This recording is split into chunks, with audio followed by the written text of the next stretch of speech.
people, Bitcoin might be in a little bit of trouble if it can't reach 45 to 50,000 by April. And that's why I think it will definitely reach that by April, because the power so that B will not let it not reach that by April. Here's what I'm talking about. Look at the mining cost of Bitcoin. Right now, it looks to be about $15,000 per Bitcoin. After the halving, assuming the hash rate actually stays the same, it will cost about $30,000 per halving. Now, that's like, look at the price right now. It's $29,000. And I think $30,000 only counts the electricity cost. It does not count the initial setup of buying the mining machines. And that takes some capital to definitely set up and the infrastructure. So based on that, Bitcoin would have to be significantly higher than 30,000 after the halving for it to even be profitable for mining. Now, that's assuming the hash rate stays the same. But we know that the hash rate does not stay the same for very long. It's basically a straight line up. Ignore the black line because that's the market price of USD of Bitcoin. But look at the total hash rate. From September of last year to August of this year, about 11 months, we have actually gone from about 200 million theta hashes to about 370 something million theta hashes. So almost double. If we actually extrapolate that and say by next April, Bitcoin hash rate goes up again by maybe 50%, then you will have to have, instead of 30,000 Bitcoin, 45,000 Bitcoin at least. And that's not counting the initial cost. Counting the initial cost, to make really good profit, I think you would need to have 50, 60,000 Bitcoin for it to be marginally profitable. And maybe even more if you want to keep the same profit margin. Because a lot of people are saying, oh, Bitcoin hash rate's going to stay consistent. I don't really think so, honestly. Like Bitcoin hash rate, as we've all seen it, it definitely tends to go up over time. If you look at the 3-year cycle, you can see that it does not stay consistent for very, very long. Yes, there's a dip after China kicked everything out, but after that, we went consistently up and we're still going up kind of in a straight line. So the prospect of Bitcoin hash rate being the same 8 months from now, I think is kind of naive. But it would be like it would cost $30,000 to mine per Bitcoin just on the electricity cost, mind you, if Bitcoin price stayed the same. But we're going to just do the extrapolation on what it's done historically. Say it's going to go up by about 50% by the halving, and we're going to have to make 45,000 Bitcoin just by the electricity. Throw everything else in if you want profitability, 50, 60,000 Bitcoin, probably on the higher end of that. Now, what happens if Bitcoin can't reach that? Well, then you have mining costing more than a lot more than Bitcoin's actually worth. People can't pay their bills, so they will have to shut down. Yes, the reduced hash rate will make it cost less to mine Bitcoin. But that's also very, very problematic. You know why? Because Bitcoin's security depends on its hash rate. It will make it much more vulnerable to 51% attacks if people shut off their miners. Especially if Bitcoin's at a higher price, you make it easier to 51% exploit. Boom, that is a recipe for complete disaster right there. And that's why I think eventually Bitcoin will pwn itself, because it does require you to at least double every 4 years. That's assuming hash rate stays the same. If hash rate keeps going up the way it actually has been every 4-year cycle, it basically has to be 4 or 5 times what the price is last time. And if hash rate doesn't actually go up, there will eventually be a point where Bitcoin's price will make it worth it for people to 51% attack, and that would be the end of Bitcoin. So the thing is, I am betting that Bitcoin will be $50,000-$60,000 by next April, because it kind of has to kind of be that to make up for it. Last halving, we didn't have such a high hash rate. Last halving, back here in 2020, the hash rate, was only maybe like a little bit of above, 100 million. Actually, it was before this. So last halving, the hash rate was probably only around 100 million terahashes or even less. Right now, we're going to be at 3 or 4 times that this halving. And of course, Bitcoin was a lot lower, but because of these lower hash rate and because, we're having another halving this time, they could actually sustain that price with just whatever the price was at the last halving, which I think like was around $5,000 at this time. But with a 4x increase in hash rate, basically, or 4x increase or more in hash rate, it's actually going to be like 5x. And a double on the price, you need to be, at least 10, 15 times what it was in the last halving to actually make things work out.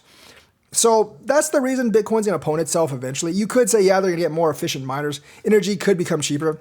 I don't really see energy becoming cheaper all that much. And as for efficient miners, there's a limit to that. And I don't really see that taking a huge jump anytime soon. So by the next halving, I do actually think Bitcoin will reach 60K or 50K because the powers that be, the fat cats, will not let it fail.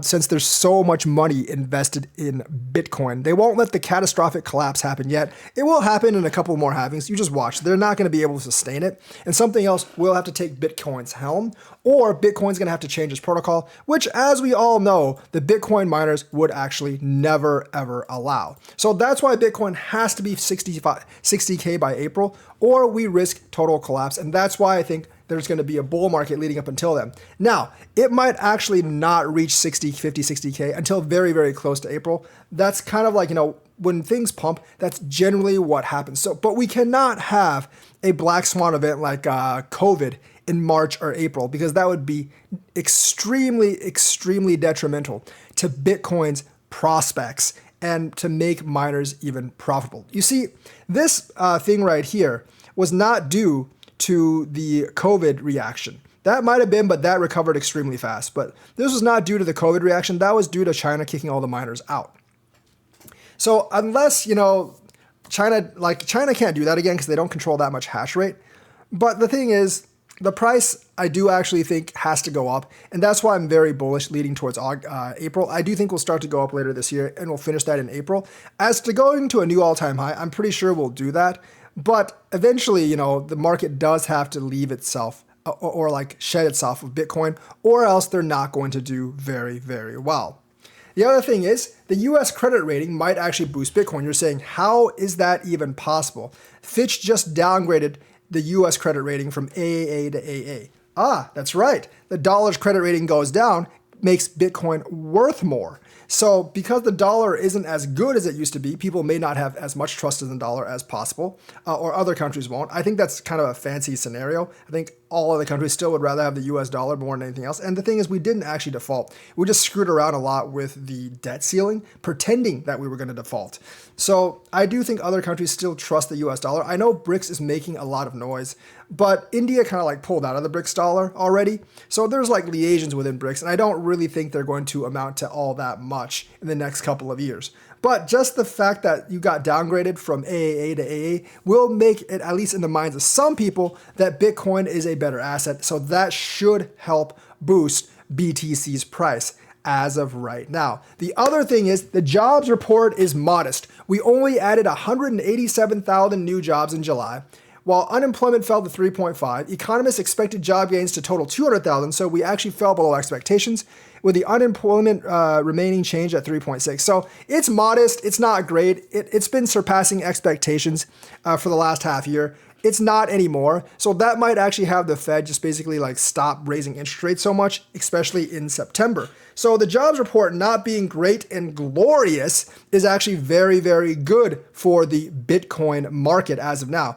We were actually kind of afraid of a very, very strong jobs report because that would actually mean inflation is still going up, jobs coming down, people not making quite as much, and finding it harder to actually get jobs is actually good for the crypto market because the interest rates just won't go up as much. I know that's kind of like a counterintuitive thing. We really want, like a lot of good jobs reports, and we want the economy to do well.